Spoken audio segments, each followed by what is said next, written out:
us? Here we are. Yeah. All right, Clint. Yeah. We got you just in time. My latest thing is taking unremembered snapshots of my phone screen, and now I've figured out how to start video on my computer. So, all right. Well, welcome back, everybody, to the Luling Eagles Sports Broadcast. We're going to wrap up our day with the top of the heap, so to speak. Our brand new athletic director, head coach, Mr. Nate Langford. And of course, I did mention a surprise, and the surprise is on with Coach Langford and I via Zoom. And that is the Texas State media gentleman. And first we have Mr. Clint Shields, which Clint does the radio broadcast for the Texas State Bobcat football. Then we have Mr. Brant Freeman, which I'm sure a lot of you, anybody that's followed Texas State in any capacity knows Brant, knows that face. He does a lot of the media for Texas State in general. And then he is also a part of the ESPN Plus production of the Texas State games when they come on. And then last but certainly not least whatsoever is Mr. Bill Colhane.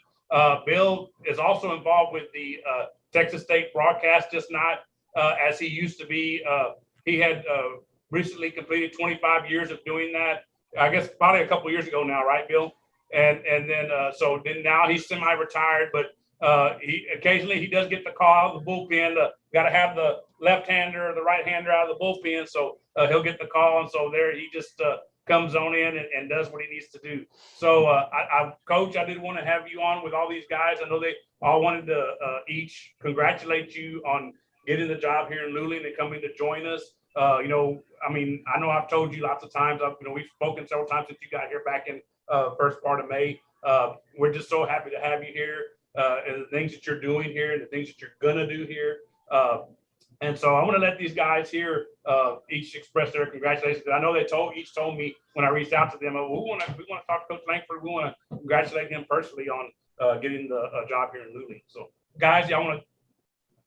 Yeah, Coach. I'll go ahead and jump in the interest of time, and off camera, Coach, I extend my congratulations to you, but I want to kind of go back a little farther than that. And it was when you were first offered the job there at Luling, Eric and some other folks down in Luling reached out to me, knowing our relationship.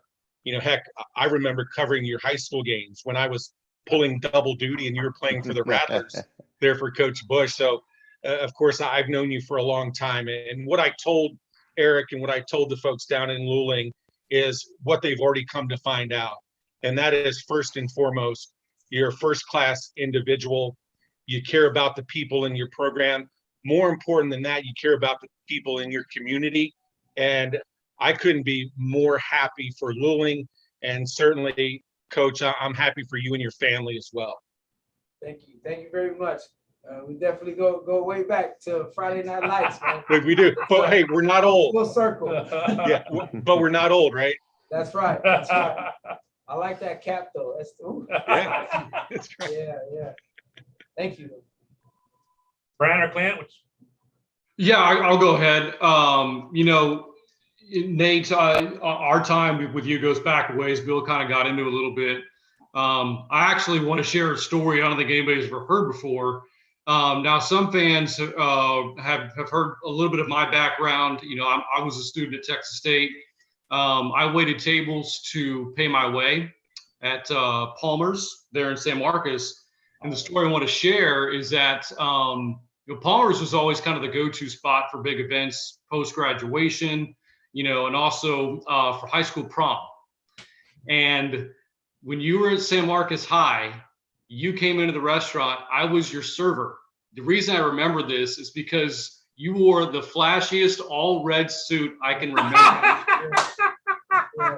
And of course, I recognize the name as well, because by that point I had kind of gotten my start in doing radio for the campus station at KTSW, which of course, in addition to airing Bobcat games, airing San Marcos Rattler games. And then that kid that night wound up being one of the great defensive players for one of the great eras of Texas State football, at the FCS level. And everybody looks back at that 05 season in particular with so much pride, and especially that defensive line, right?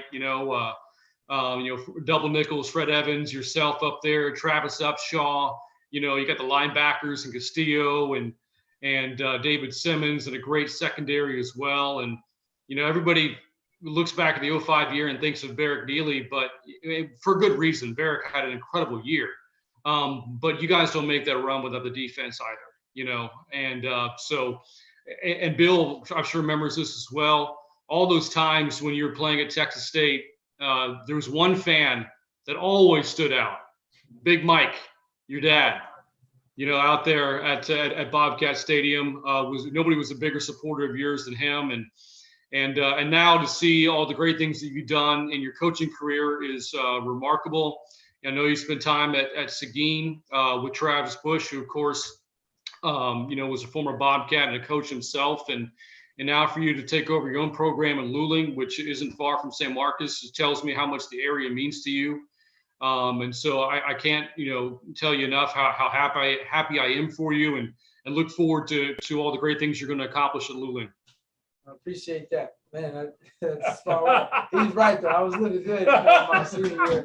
It was all red. Well, we want to see, and I'm gonna have to get your assistants in. I just had his assistants on right before I got you guys on. I'm gonna have to get one of them. And hey, we gotta get the picture. We gotta see that picture. It's a Come good on. picture. I'll send it to you. Okay. We'll just brag when we make the playoffs, come out on the field and they're red. Well, maybe it could be like an incentive for if we happen to make the playoffs. Okay, you're gonna pull out that red suit if you can still wear it. Okay. So anyway, I didn't know, but sure. So Clint, you want to go ahead? Yeah, Coach, I haven't had a chance to meet you personally, but certainly look forward to it. And I know how special small town Texas high school football is, having grown up in a small town as a high school athlete.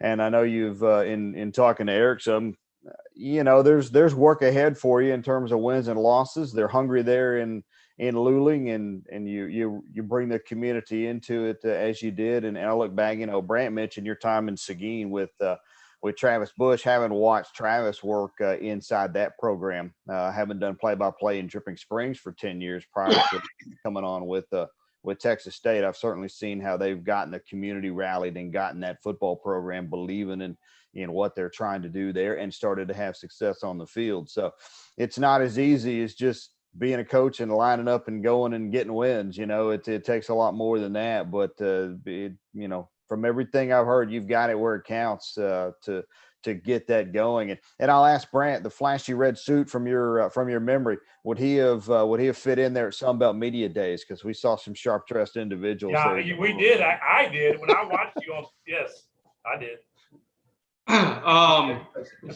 No, I think it would have fit in really well, but he would have come in a distant fourth behind Brock Sturgis, Jordan Mask, and myself. Yeah. Right. Yeah. Yeah, I remember when I was waiting for Brant to say it, and I didn't know if I would mention it if he didn't. Yeah, Brock Sturgis had this tie on. He just looked really, really spiffy, I remember. So, I mean, just very, very good. And guys, I wanted to ask y'all too, because since I have y'all all on, we have a tie here to Texas State University. Besides Coach Langford, they're now at Texas State University. We have a lineman that plays on the team by the name of Scott, Trenton Scott. Mm-hmm.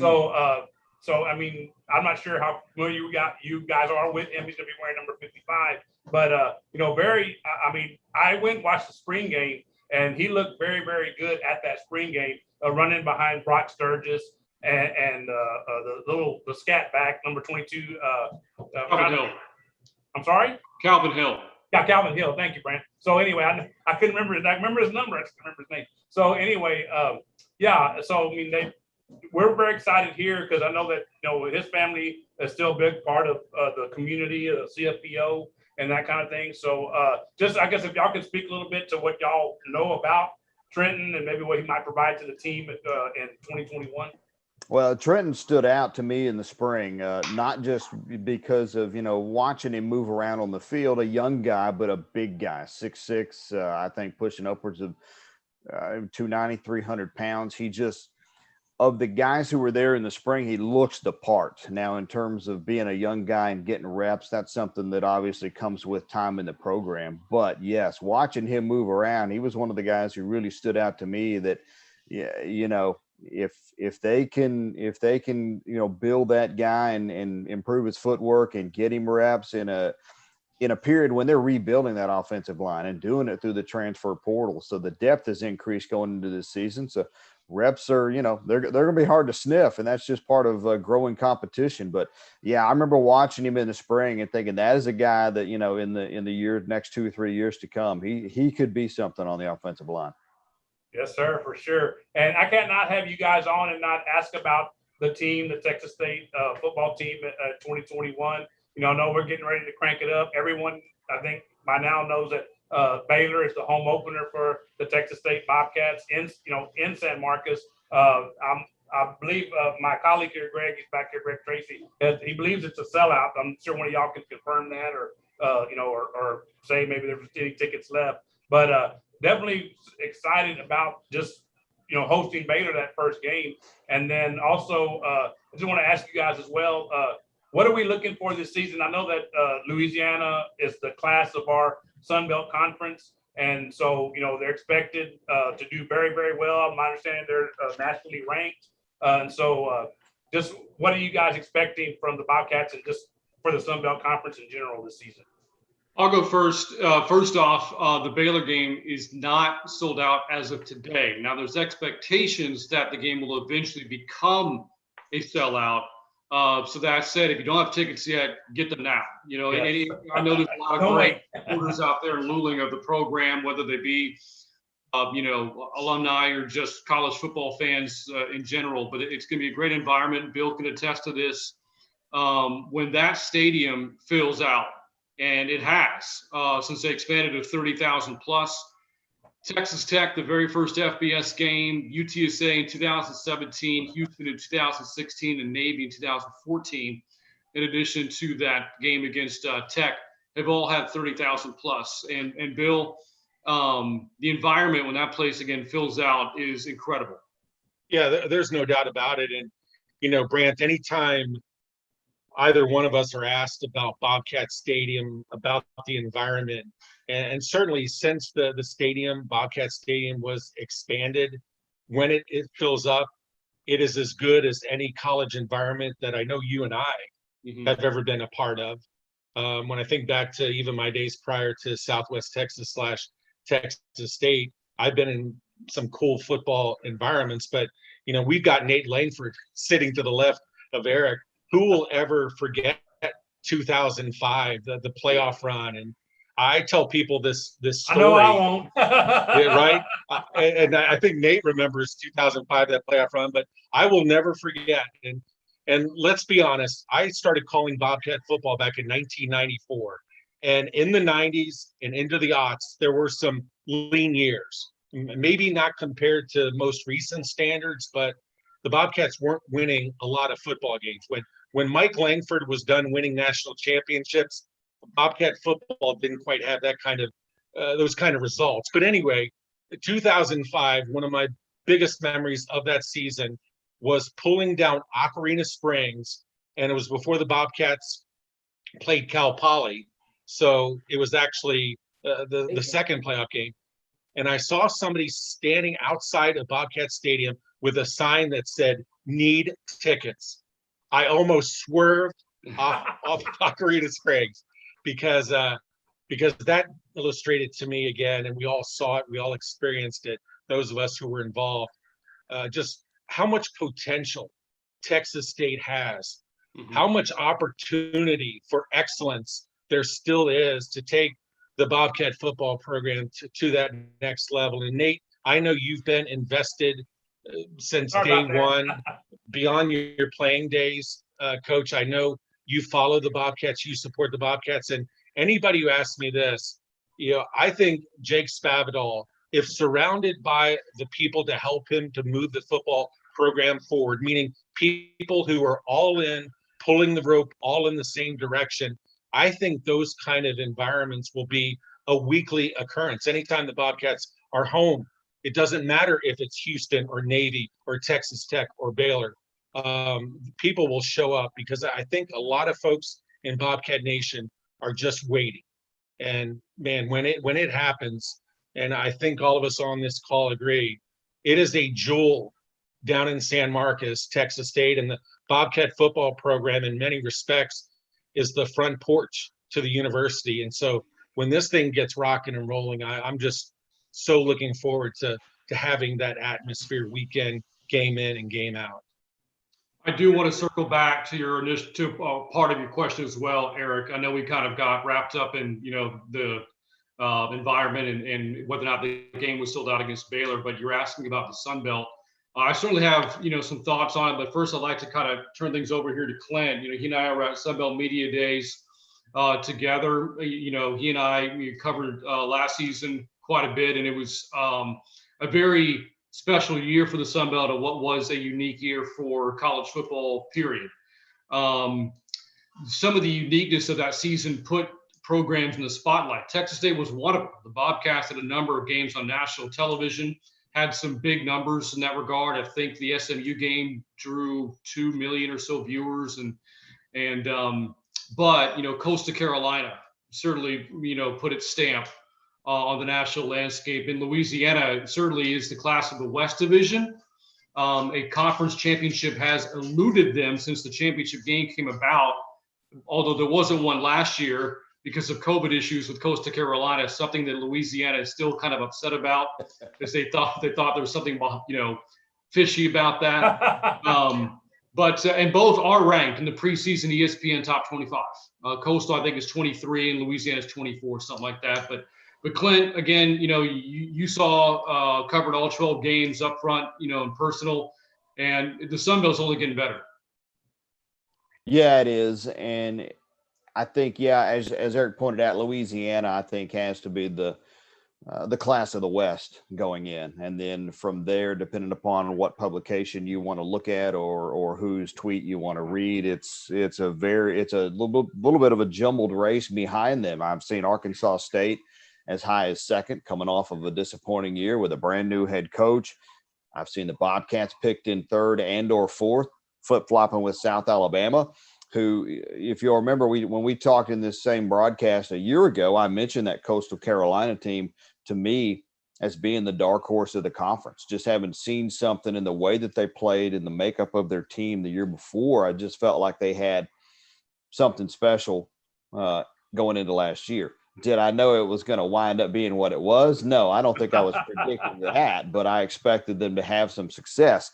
If you ask me going into this year, who maybe I think that dark horse is, I think there's a couple possibilities. One of them is South Alabama. They're just a team I felt like last year with their physicality and guys on the field. If things go right and they can find a quarterback, they can make some good things happen.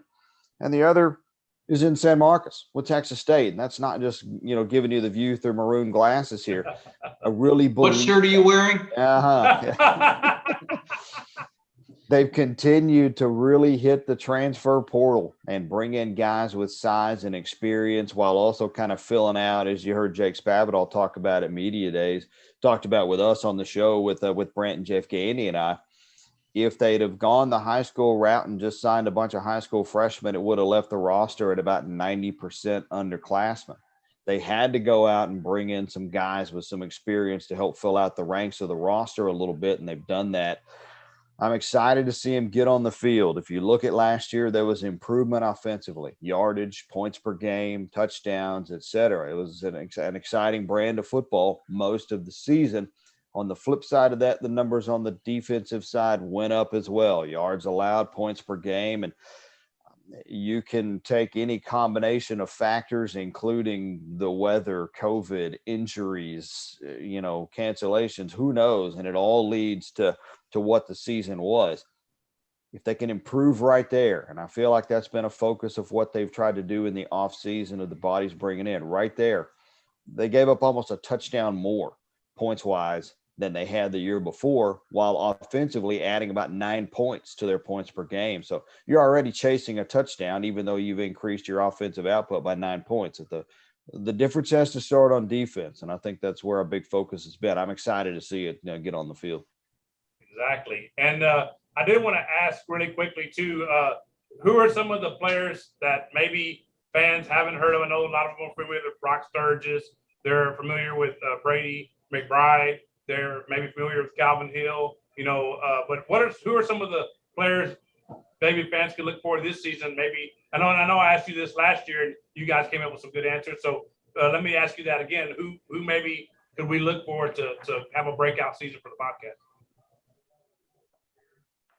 Well, you look at offense, and these guys will never get headlines. You won't see their names in the box score, but the offensive line is a chance to have some studs on it. Liam Dick, transfer from Arkansas, Liam Hobson, the transfer from Maine, have a chance to, make some headway on the offensive line this season. Silas Robinson as well, who got some reps at center during the first day of practice yesterday. Again, they're never going to grab headlines, but like if this offense is going to take another step forward as it did a year ago, you heard Clint give the numbers, those guys are going to be a huge reason why. A position that got kind of lost last year because of injury and COVID was the tight end position. Yep. Micah Hiltz suffered a shoulder injury, a torn pectoral in fall camp and wasn't available the entire year. Tyler Huff had a torn ACL in preseason camp. He wasn't available the entire year.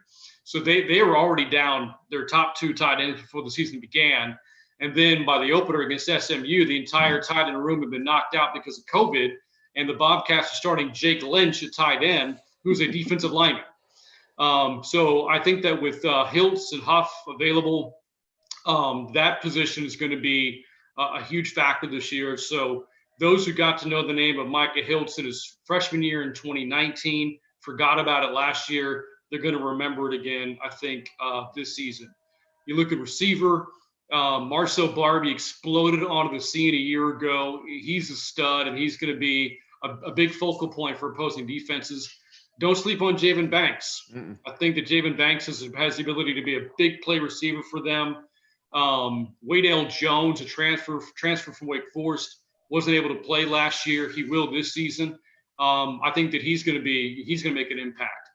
I think the starting quarterback job is it's pretty safe to say it's going to be Brady McBride's going into the opener, but Ty Evans, his transfer from NC State, is going to push him. And don't be surprised if you see Evans at some point this season, whatever the circumstances may be. But he has a chance, to maybe do something this year in the event things don't work out for Brady for whatever reason. Defensively, you heard Clint say that that's going to be such a big question mark for this team.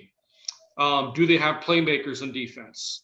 They added a lot of parts. There are a bunch of new names specifically in the secondary and on the defensive line. DeMarcus Hayes is one name to watch out for. He's actually a linebacker transfer from Kansas State. They lacked playmakers at linebacker a year ago. They've been kind of spoiled the previous years of guys like Brian London and Nick Daniels and Frankie Griffin. They really didn't have anybody like that a year ago. They need somebody to make plays, especially when you run a 3-4. You got four of those guys out there at one time. That position's got to make plays. Savion Patton, the big guy from Cuero, didn't play all of last year because of a back injury. He's back in the fold.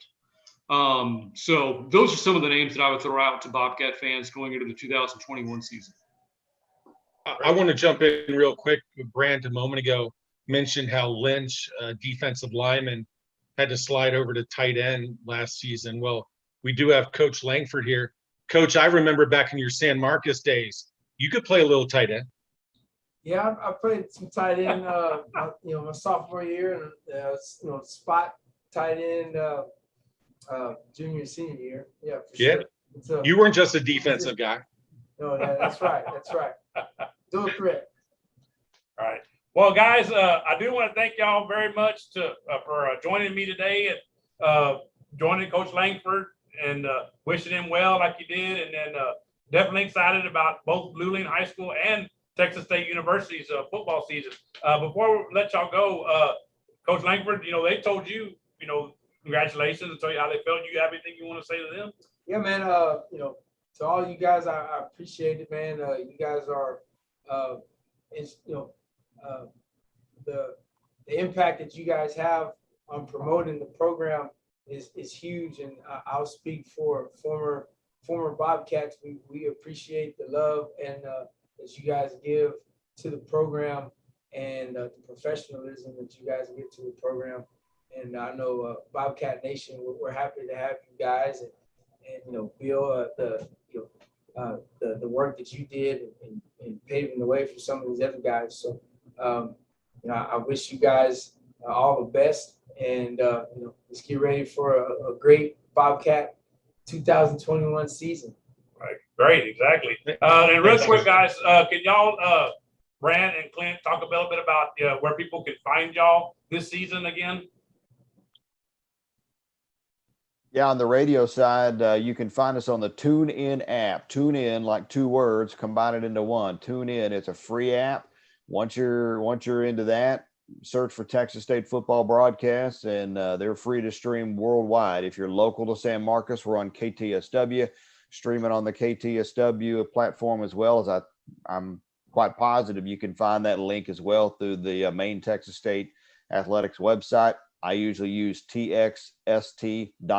It gets you there. I think maybe txstate.com gets you there, but TXST is the one I use. So you can find it linked off of all those. Or like I said, if you're local, terrestrial radio in San Marcos is on 89 KTSW. Right. Brand? Yeah, I'll also note that Clint and I will again be co-hosting the Game Time with Jake Spavital radio show throughout the year. That'll be every Tuesday that there is a game that Saturday, meaning when there's a bye week, there's no show. But Tuesdays throughout the season from 6 to 7. If you want to come out, to Chimmy's in downtown San Marcos, we'd love to have you. It's a great environment. The show is an hour long. We have Spav on along with student athletes and some of his assistants. And that'll be, again, from 6 to 7 every Tuesday. And it'll also be available the same way that Clint referenced through the TuneIn app. Once you download it, just search for Texas State Bobcats and you'll get it. And Clint and I, if you follow both of us on Twitter, we promote the broadcast as well. My Twitter handle is @Brant_Freeman. Clint, I forget what's your Twitter handle? It is C Shields Radio, all together, no underscores or hyphens or anything. C Shields Radio. And then when it comes to television, as of right now, all the home games for the Bobcats will be televised on ESPN Plus. That is subject to change, but we are scheduled to broadcast all those games, and you do have to subscribe to ESPN Plus. I think it's only $6 a month. You can also get a bundle with that, Disney Plus and Hulu, I think for $14, $15 a month, something like that. There, yes, sir. Yep. So I'll be sure to to subscribe, and you can also go back and watch previous games for a month out. They keep the archives up there for about 30 days. So I'm looking forward to a great season of coverage. Yes, sir. Hey, Greg, do you have anything you want to ask? But Greg Tracy, my colleague with the Little Eagle Sports Broadcast, is here. You have a quick question you want to ask any of these guys? No, not really? Okay. Not really. Okay, no, I just want to give them the opportunity. So, guys, thank y'all again for your time. I appreciate you taking time out of your afternoon. I know y'all are busy. And go Cats and go Eagles also. And we'll catch you guys down the road. I thank y'all as always for doing this. Great catching up with y'all. Thanks, guys. Thank y'all. Thanks, Eric.